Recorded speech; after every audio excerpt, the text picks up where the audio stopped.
네, 한 주간 잘들 지내셨습니까? 네, 지난주 요한복음 잘 통독을 하셨죠? 오늘은 사도행전 말씀을 함께 나누겠습니다. 사도행전을 한마디로 요약해주는 구절이 있습니다. 사도행전 1장 8절 말씀입니다. 오직 성령이 너에게 임하시면 너희가 권능을 받고 예루살렘과 온 유대와 사마리아와 땅끝까지 이르러 내 증인이 되리라 하시니라. 오순절에 성령이 임하셨습니다. 성령을 받은 사람들에게 성령의 권능이 임했습니다.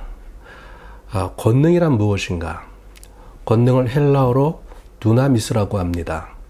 하나님의 생명이 가득 찬 상태로 보면 되겠습니다. 이렇게 보면 되겠습니다. 축구공의 공기가 가득 찬 상태로 보면 되겠습니다. 공에 바람이 빠져 있으면 어떨까요? 손으로 쑥 누르면 쑥 들어갑니다. 누르는 대로 영향을 받습니다. 발로 그 공을 차는 대로 그 공이 들어가는 것이지요. 그러나 만약 공에 바람이 가득 차 있다면 어떻겠습니까? 아무리 차고 누르고 해도 들어가지 않습니다. 만일 공에 바람이 빵빵하게 가득 차 있는데 제가 손가락으로 그 공을 쑥 찌르면은요, 어떻게 되겠습니까? 제 손가락이 튕겨져 나가고 손가락이 많이 아플 것입니다. 그 공은 밖의 힘에 의해서 영향을 받지 않습니다. 사도행전에서 반복해서 나오는 패턴이 있습니다. 사도들과 성도들이 성령의 능력으로 충만하여져서 예수의 복음을 전하기 위해 나아갈 때 핍박이 일어납니다. 사람들이 성도들을 때립니다. 감옥에 집어넣습니다. 결국은 죽이기까지 합니다. 그런데 어떻습니까? 핍박이 오면 영향을 받아야 하잖아요. 공에 바람이 빠져 있으면 쑥 누르면 들어가는 것이죠. 세상에서 어려움이 오고 핍박이 오면 쑥 들어가야만 하는 것입니다. 핍박이 오면 그래야만 하는 것이에요. 그것이 세상의 모습입니다. 그런데 어떤 일들이 일어납니까? 사도들이 성령의 권능으로 나아갈 때 핍박이 오면 핍박이 영향을 미치지 못합니다. 핍박이 오면 더 기뻐하고 주님 때문에 핍박받는 것 때문에 더 감사하고 오히려 교회는 더 부흥이 일어납니다. 심지어는 스데반의 박해로 인해서 큰 박해가 일어나고 큰 슬픔이 있었다고 말씀합니다. 그 결과가 무엇인 줄 아십니까? 사도행전 8장 8절에 보면은 그 성에 큰 기쁨이 있었다고 얘기합니다. 큰 박해가 있고 큰 슬픔이 있었습니다. 그러나 그 결과는 큰 기쁨이 있었다고 말씀을 하고 있는 것입니다. 성령을 받고 하나님의 권능으로 채워진 성도들이 예루살렘과 유대, 사마리아와 땅끝까지 십자가와 부활의 증인으로 나아가는 이야기가 사도행전입니다. 여기서 증인이란 말이 마르투스인데 영어의 순교자 마타가 여기서 왔습니다. 당시 예수님의 증인이 된다는 것은 순교자가 된다는 것과 같은 말이었어요. 주님의 12 제자 중에서 사도 요한만 빼놓고 다 순교했습니다. 증인이 된 결과가 순교자였던 것이죠. 그러나 죽음이 성령의 권능으로 무장한 사도들과 성도들을 막을 수가 없었던 것입니다. 그러면 사도행전의 저자는 누구인가? 누가입니다. 누가복음과 사도행전은 이방인 저자가 이방인에 쓴 유일한 성경인 것이지요. 사도행전의 저자 누가는 원독자들에게 무엇을 보여주고자 한 것인가?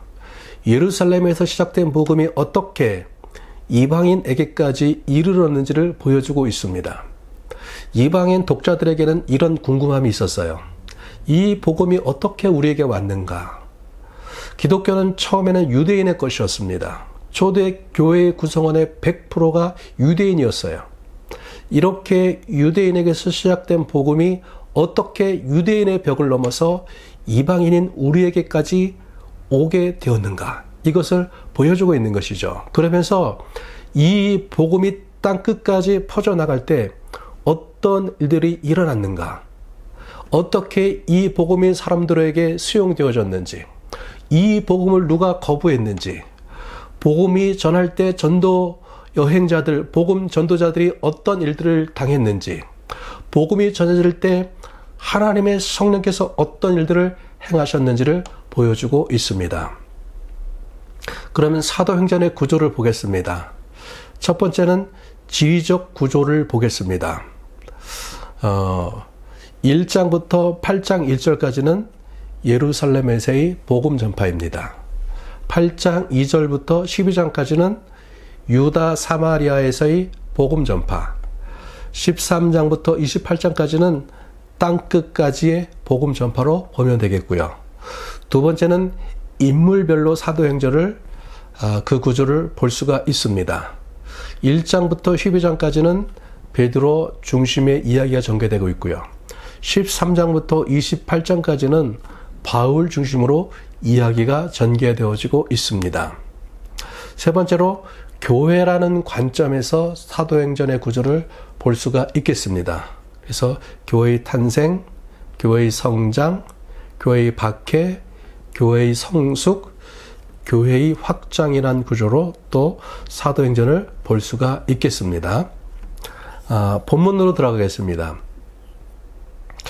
1장에 보면은 예수님이 하늘로 승천하시면서 제자들에게 성령을 기다리라고 말씀하십니다. 그래서 그들이 다락방에 모여서 함께 기도합니다. 예수님이 하늘로 올라가신 후에 제자들이 가장 먼저 한 일은 가룟 유다를 대신할 제자를 충원하는 일이었습니다. 이것이 왜 중요한가? 성경에서 12은 하나님의 백성을 상징합니다. 구약의 하나님의 백성은 야곱의 12지파를 통해서 형성되어지는 것이죠.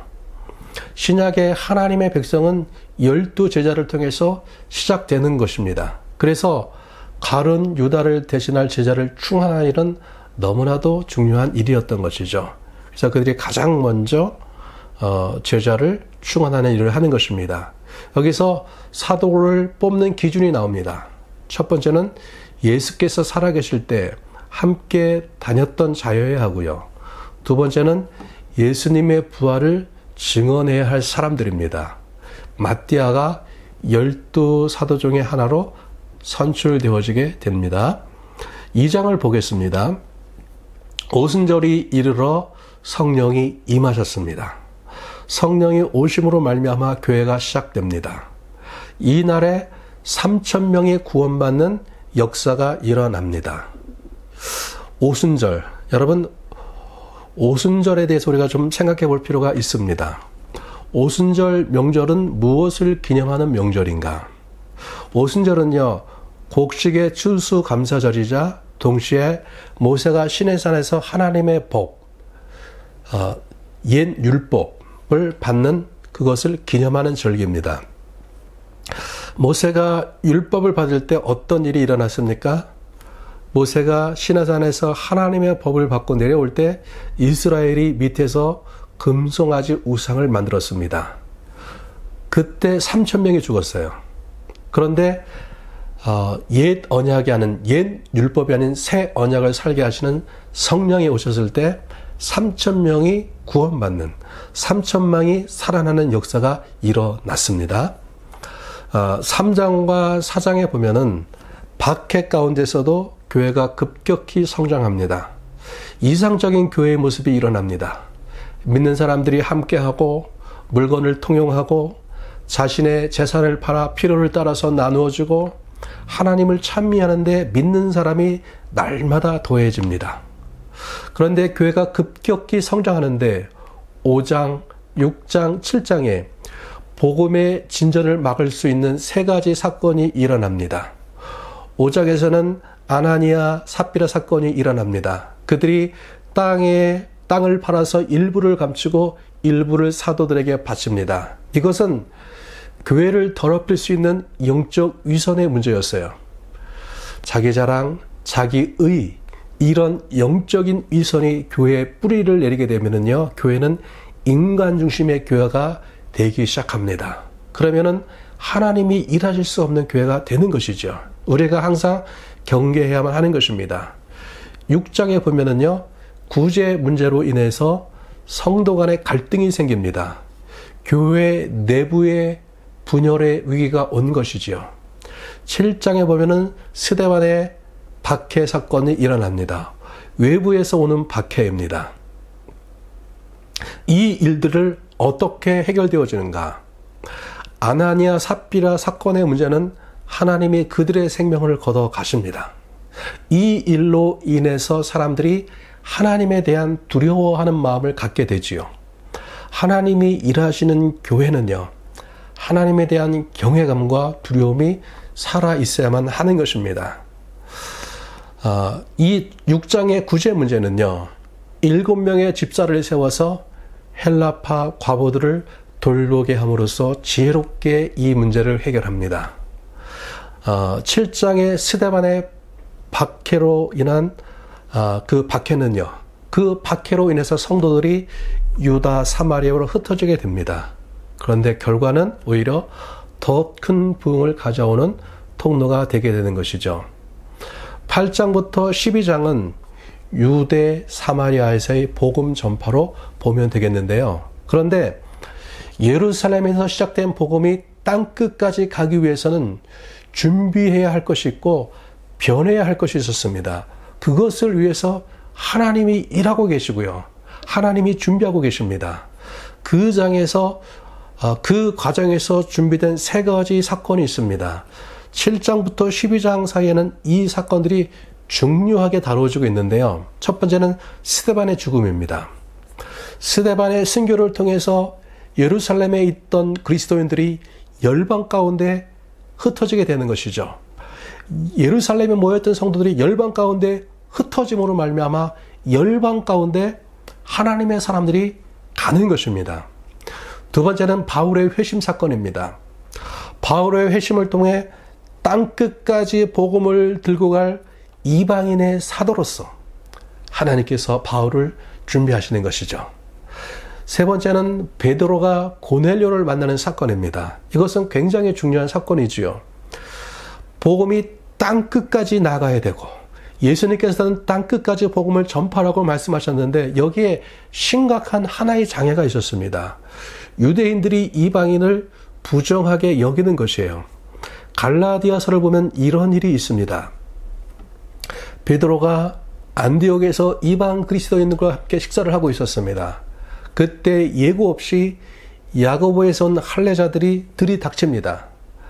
베드로가 잽싸게 그 자리를 떠납니다. 땅끝까지 나아가서 이방인들에게 복음을 전해야 하는데 그 이방인들을 부정하게 여긴다? 이것은 심각한 장애가 될 수밖에 없는 일이지요. 10장에 보면 베드로가 기도할 때 하늘이 열리며 보자기에 부정한 것들이 담겨져서 내려오고 있는 것을 보게 됩니다. 레위기 11장에 보면은 먹지 말아야 할 부정한 것들의 명단이 나오고 있어요. 유대인들은 절대 먹지 않는 것들입니다. 그것을 베드로에게 하늘에서 음성이 오며 먹으라고 하는 것입니다. 나는 부정해서 부정한 것을 먹을 수 없다 말하는 것이죠. 하늘에서 음성이 들려옵니다. 하나님이 깨끗게 하신 것을 내가 속되다 하지 말라. 마치 이런 것입니다. 먹으라면 먹어. 그것이 깨끗한지 부정한지를 결정하는 것이 누구냐? 바로 나다. 하나님이다. 하나님이 이방인 그들을 깨끗하다고 선포하고 계시는 것입니다. 그 환상을 본 후에 베드로가 고넬료가 보낸 사람들을 따라서 고넬료에게로 갑니다. 거기서 놀라운 일이 일어나는 것이지요. 하나님의 성령이 이방인에게 임하는 것을 보게 됩니다. 그리고 베드로는 그 환상의 의미가 무엇인지를 깨닫게 되는 것이죠. 복음이 이방인을 향해 나아갈 때 큰 걸림돌을 하나님이 제거하고 계신 것입니다. 그런데 이 세 사건을 살펴보면 이 사건들이 하늘과 직접적인 연관성을 가지고 있는 것을 보게 됩니다. 스데반이 죽을 때 무엇을 보게 되나요? 예수님이 하나님 우편에 서신 것을 보게 됩니다. 바울이 회심할 때 부활하신 예수님께서 바울 앞에 나타나십니다. 바울아, 바울아, 내가 왜 나를 핍박하느냐? 세 번째로 베드로가 기도할 때 하늘로부터 하나님의 음성이 들려오는 것입니다. 바로 복음이 땅끝까지 전파되는데 하나님이 주도권을 가지고 이 일들을 해 나가고 계신 것을 보여주고 있는 것이죠. 13장부터 28장까지는 땅끝까지 복음이 전파되어지고 있는 모습입니다. 13장 1절부터 3절까지는 안디옥 교회가 바나바와 바울을 선교사로 파송합니다. 그리고 13장 4절부터 14장까지가 바울의 1차 전도 여행입니다. 바울의 1차, 2차, 3차 전도 여행을 잘 기억하셔야만 합니다. 그래야지만이 바울 서신을 잘 이해할 수 있게 되는 것이죠. 먼저 1차 전도 여행을 보겠습니다. 1차 전도 여행에서 바울과 바나바가 가장 먼저 간 것은 구브로 섬입니다. 여기서 그 섬의 총독 서교 바울이 예수님을 영접하게 됩니다. 다음으로 간 곳이 버가입니다. 버가에서 마가 요한이 전도 여행을 포기하고 돌아가게 됩니다. 다음으로 간 곳이 비시디아의 안디옥입니다. 비시디아의 안디옥은 바울과 바나바를 파송했던 수리아의 안디옥과는 다른 지역인 것이죠. 그런데 바울이 전도여행할 때 가장 먼저 찾아가는 곳은 회당이었습니다. 비시디아 안디옥에서도 마찬가지였어요. 왜 바울이 회당을 가장 먼저 찾아갔는가? 그곳에는 세 부류의 사람이 있었습니다. 첫 번째는 유대인입니다. 두 번째는 이방인으로서 개종 절차를 거쳐서 유대교에 들어온 사람, 바로 유대인처럼 사는 사람입니다. 세 번째로는 하나님을 경외하지만은 유대교에 들어오지 못한 이방인들입니다. 이 중에서 하나님을 경외하는 사람들이 특별히 복음을 잘 받아들였습니다. 바울이 회당에서 전한 복음은 예수님은 십자가에서 죽으시고 부활하셨다. 이 예수님이 바로 구약에서 말씀하셨던 메시아이다 라고 말할 때 바로 이 하나님을 경외하는 사람들이 복음을 영접했던 것입니다. 다음으로 바울이 간 곳이 이고니온과 루스드라와 더베입니다. 이곳에서 바울은 맞아 죽기 직전까지 가면서 복음을 전했습니다. 이 지역이 갈라디아 지방입니다. 갈라디아 지방에서 바울은 정말로 죽기 직전까지 가면서 복음을 전했습니다. 그런데 후에 이들이 율법주의자들의 유혹에 넘어갔던 것이에요. 하나님의 은혜로 구원을 주셨는데 이들이 율법으로 구원을 얻으려고 하는 것이죠. 거짓 선생들의 가르침을 그들이 받아들인 것입니다. 그래서 바울이 분노한 상황에서 갈라디아서를 쓰고 있는 것이죠. 내가 전한 복음 외에 다른 복음을 전하는 자, 다른 복음을 받아들이면 저주를 받을 것이라고 강력하게 경고하고 있는 것을 보게 됩니다. 15장을 보겠습니다. 15장에서는 초대 교회의 아주 중요한 회의인 예루살렘 공의회를 다루고 있는 것을 보게 됩니다. 이 공의회가 어떤 문제로 열리냐면요. 바울이 1차 전도여행을 통해서 이방 지역의 교회가 세워지게 됩니다. 바울이 전한 복음은 예수를 믿음으로 구원을 받는다는 것입니다. 그런데 예루살렘에서 온 사람들이 그 지역을 다니면서 이런 말들을 하는 것이에요. 예수를 믿는 것뿐만 아니라 할례를 행하고 율법을 지켜야지만이 구원을 받는다고 얘기하는 것이에요. 여러분, 이 문제가 유대인들에게는 전혀 문제가 되지 않습니다. 믿는 유대인이든 믿지 않는 유대인이든 그들은 항상 율법과 할례를 행했던 것이에요. 그것이 그들의 삶이었던 것이죠. 그런데 이방인에게는 크게 문제가 되는 것입니다. 왜냐하면 그들은 율법도 행하지 않았고 할례도 행하지 않았던 것이죠. 이 문제 때문에 모든 사도와 바울과 바나바와 교회의 중요한 지도자들이 모여서 회의를 하게 됩니다. 이 회의 때 베드로가 하나님께서 자신에게 행하셨던 일을 얘기합니다. 예수님의 형제 야고보가 결론을 내리는 것이죠. 사도행전 15장 19절에서 20절을 읽겠습니다. 그러므로 내 의견에는 이방인 중에서 하나님께로 돌아오는 자들을 괴롭게 하지 말고 다만 우상의 더러운 것과 음행과 목매어 죽인 것과 피를 멀리하라고 편지하는 것이 옳으니. 무슨 말씀이냐면요, 율법과 할례가 구원의 조건이 될 수 없다는 것이죠. 근데 다만 우상에 바친 것, 음행, 목매어 죽인 것, 이 목매어 죽인 것은요, 피가 몸속에 머물러 있기 때문에 유대인들이 먹을 수 없는 것이에요. 피는요, 구약에 보면은요, 피에 생명이 있기 때문에 피는 하나님께 드려서 생명을 속하는 것에서만 사용하는 것이죠. 그래서 피를 먹어서는 안 되는 것입니다. 바로 이것은 유대인과 이방인이 함께 신앙생활하기 위해서 반드시 금해야 할 것이다. 그렇지만은 율법과 할례가 구원의 조건이 될 수 없다고 예루살렘 공의회에서 결정을 하는 것입니다. 이렇게 함을 통해서 이방 세계로 복음이 전해져 가는데 걸림돌이 되는 것을 제거하게 되는 것입니다. 15장 36절부터 18장 22절까지는 바울의 2차 전도 여행입니다. 2차 전도 여행을 출발할 때 바울과 바나바가 크게 싸웁니다. 마가를 데려가는 문제 때문에 그렇습니다. 결국 이 일로 바울과 바나바는 갈라서게 되고 따로 전도 여행을 떠나게 됩니다. 먼저 바울은 1차 전도 여행의 전도 지역인 갈라디아 지방을 방문하게 됩니다. 여기서 바울의 전도 여행에 합류하는 사람이 있는데 디모데입니다.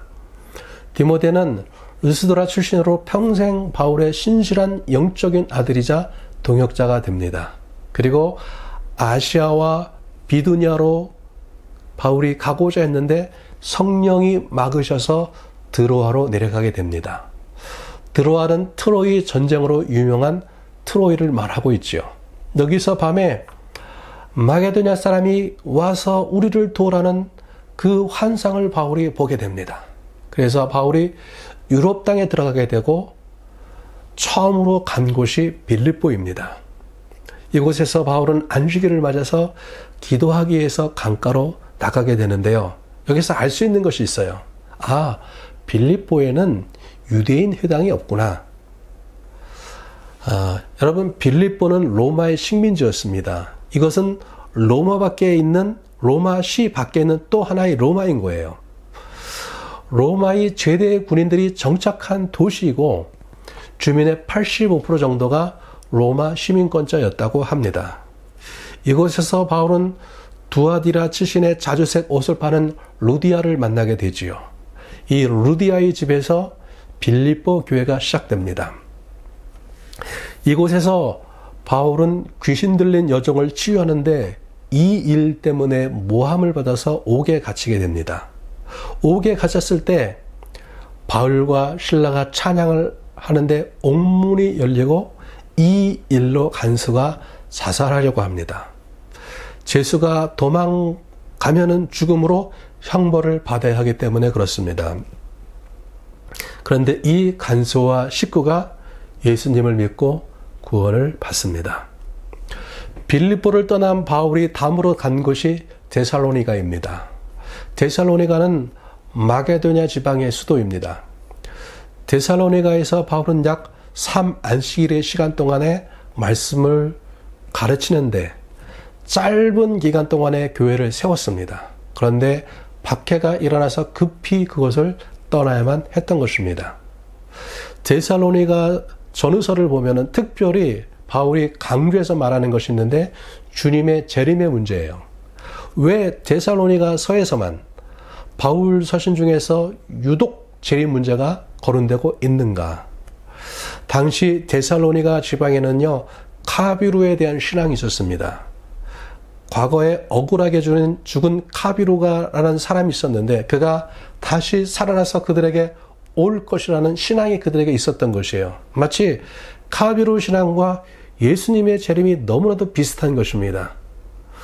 바울이 데살로니가에서 예수님의 부활과 재림에 대해서 말씀해 주실 때 이것이 그들에게 꽂혔던 것이죠.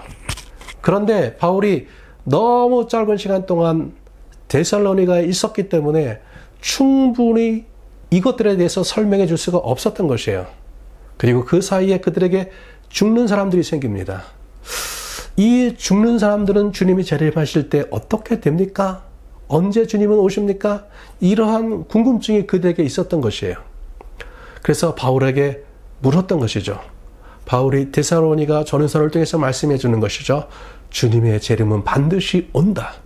그리고 죽은 자들은 먼저 주님의 재림 시에 공중에서 그분을 맞이할 것이라고 말씀하고 있습니다.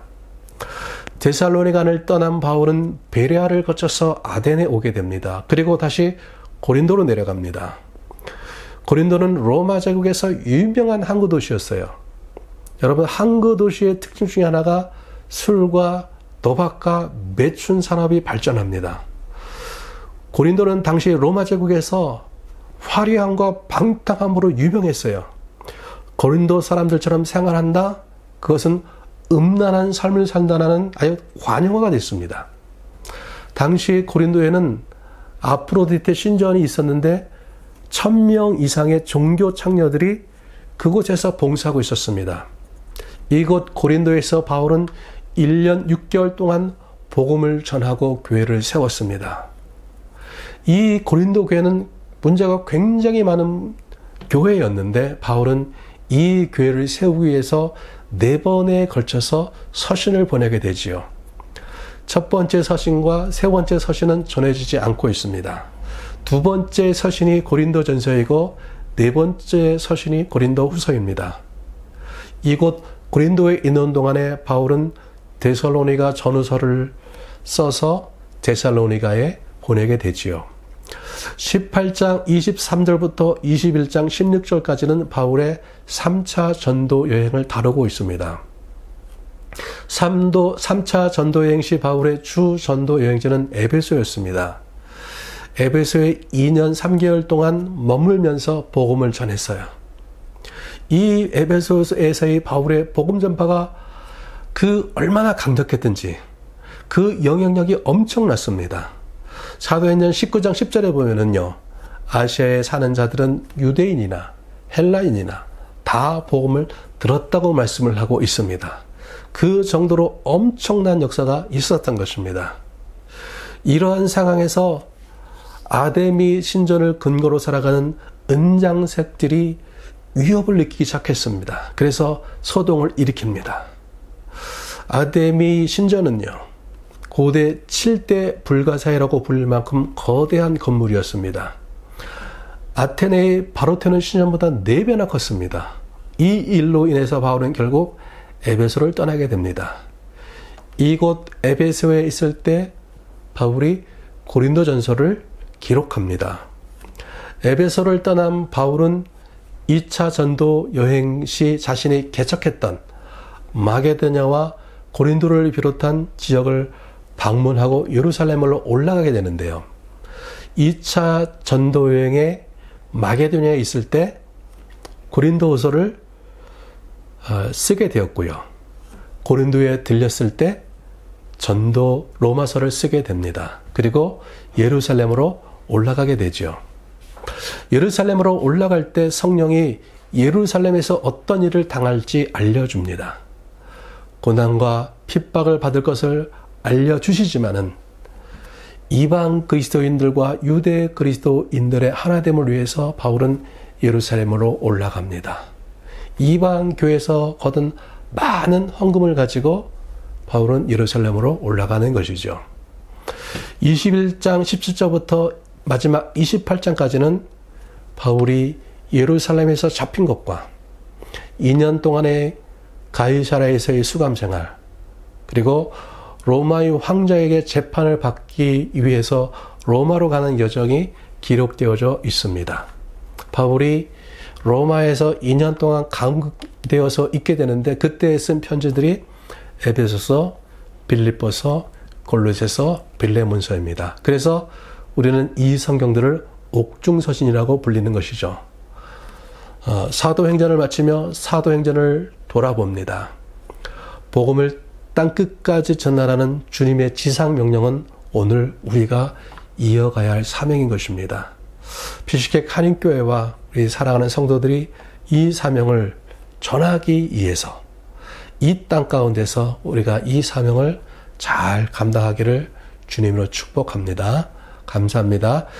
우리 한 주간 동안 우리 또 사도행전 열심히 통독하시기를 바랍니다. 감사합니다.